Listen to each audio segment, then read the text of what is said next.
When I'm not fearing for my life in the mosh pit of a pop-punk concert, I like to answer questions that I get on YouTube. So let's get to it. Whoa, you majored in communications. So this is in comparison to last week's video where I compared the value of my degree to low-sodium baked beans. And there's actually kind of an interesting story about how I ended up majoring in communications that just shows you the frame of mind I was in as a 17-year-old. So we went to orientation at actually Western Michigan. That's where I started. I went 2 years at Western, then I transferred to Grand Valley State and graduated there.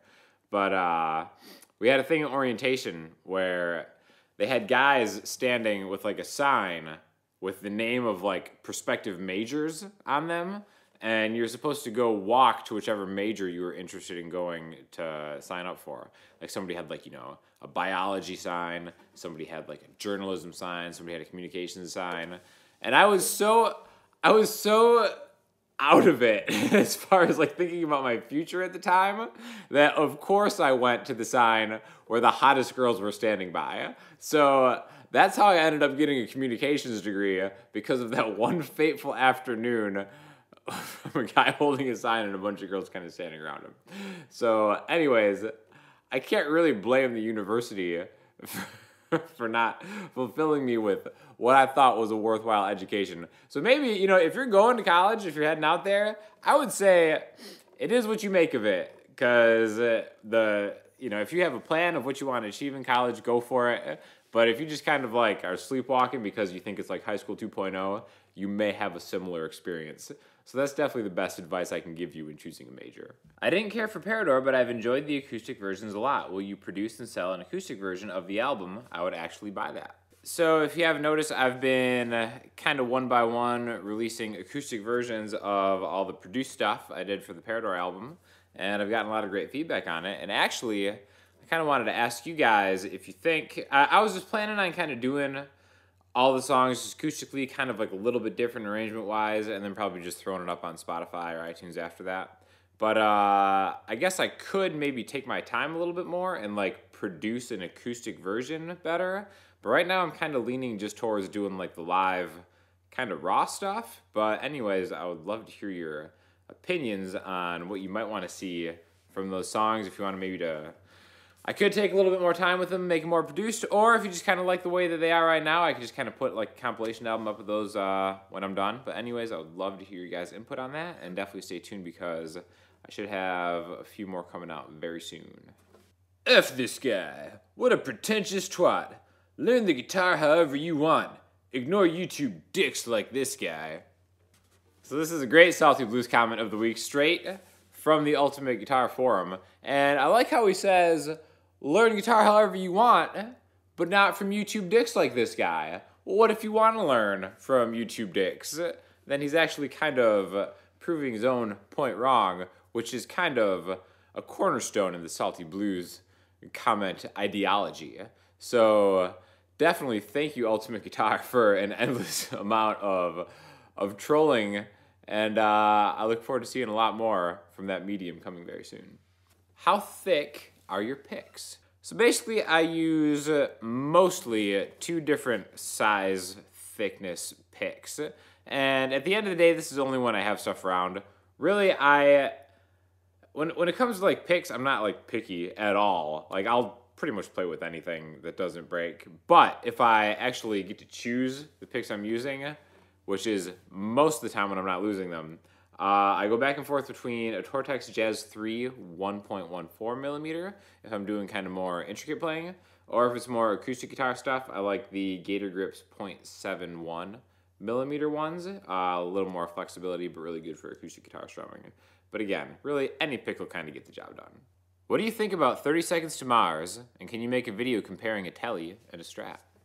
So I actually just saw 30 Seconds to Mars open up for Muse in Tampa about a week ago.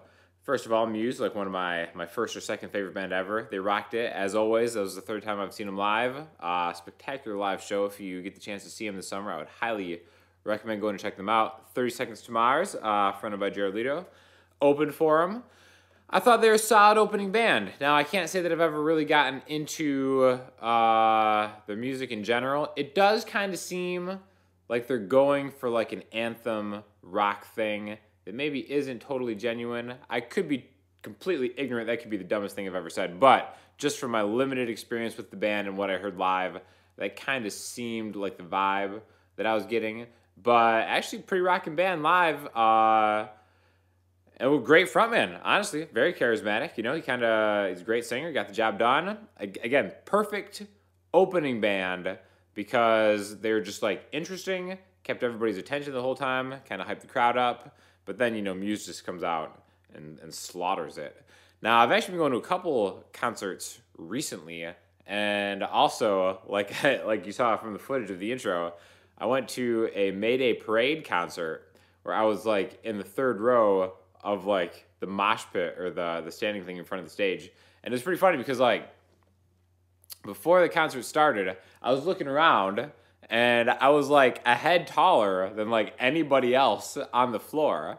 And for a while there, it was actually kind of empowering. But then the concert started, and I realized that my head was just essentially target practice for people kicking me in the head while they're crowd surfing. So Mayday Parade definitely seemed like a cool group of guys. We did the meet and greet thing, and they were probably the best meet and greet I've ever actually seen. But I didn't really get to enjoy the music that much because I was too busy fighting for my life and trying to protect the people that I were with from the insane crush of the mosh pit. And it was definitely like an adrenaline boosting experience because when like crowd surfers are coming from behind you and you have no idea where they're coming from, you have to be like on your guard the whole time. Otherwise, like you could just like snap your neck.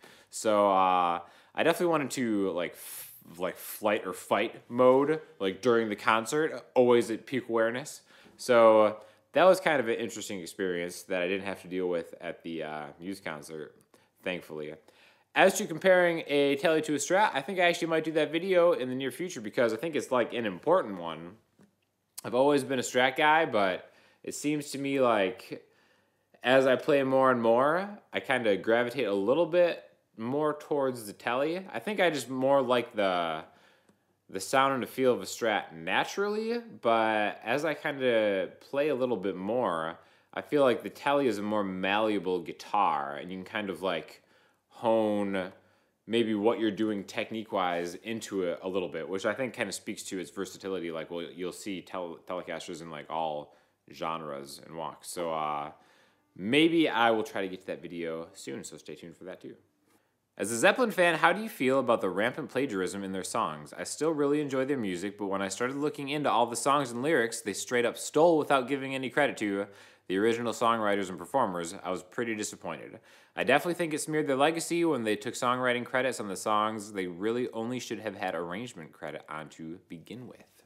So this is kind of the bridge that every Zeppelin fan has to cross at one point or another. And I remember this bothered me for like a solid 4 to 6 seconds when I was just like, you know, it really doesn't matter. I still think they're probably like the greatest band of all time. And I'm just going to willfully ignore that this ever happened, which I think is kind of a very common sentiment among other Led Zeppelin fans. Now, some of the stuff is pretty straight up like bewildering how they're allowed to get away with. And not even the Stairway to Heaven stuff, some of the other stuff too, but like, I don't know. It's something that a lot of the songs in question probably wouldn't have ever really been memorable songs to begin with if not for just like, again, possibly the greatest band of all time, kind of taking that song and just like making it immortal. So, you know, say what you want, maybe some kind of cognitive dissonance going on in my brain, but I really just choose not to think about it and just keep the hard rock flowing because I love Zeppelin and I will always love Zeppelin, and I'm just going to pretend that a lot of this stuff never happened. So for listening homework this week, I think we're going to switch it up, get a little weird, get a little alternative. This is a band I just recently discovered called Yeasayer, and I've been listening to this album a lot, and it's actually pretty cool. It's got a lot of real interesting turns arrangement-wise, and I think it's worth an active listen to.